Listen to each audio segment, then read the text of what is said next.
Gandang araw mga kabakyard. Narito po tayo sa ating munting manukan.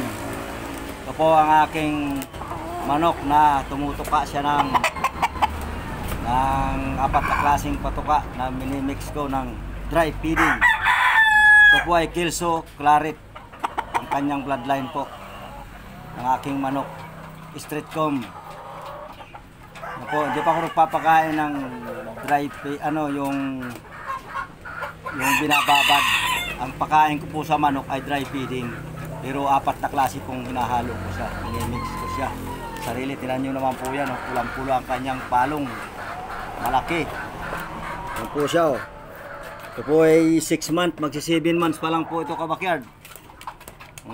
Yan po, tanyo, laki. Oh, laki, ganda ng balansi niya kabakyard. Ganda ng kanyang standing.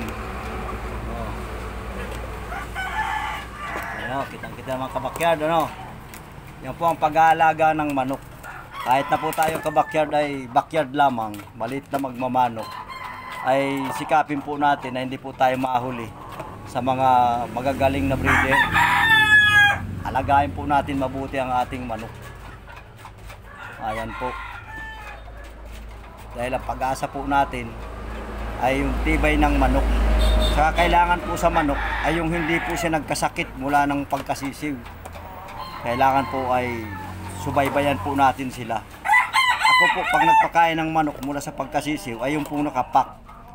Na ang pinapakain ko po sa sisiw ay yung pong sagupaan po na day old. Hanggang sunod-sunod po yan. Hanggang 30 days to 75 days po. Sunod-sunod. Ako po hindi nag-i-endorse ng product. Yun lamang pong hiyang sa aking mga manok. Ngayon kabakyard, kung nagustuhan po ninyo ang aking video, pwede naman po ninyong tularan ang aking pagmamanok. Lamang po mga kabakyard. At kung nagustuhan po ninyo ang aking video, at kung may comment po kayo, i-comment po lang po sa comment section sa baba. At ng aking sasagutin.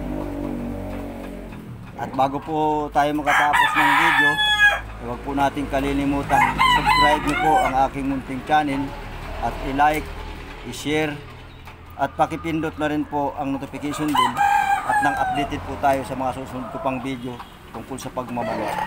Marami pong salamat kabakyard. Yan lamang po.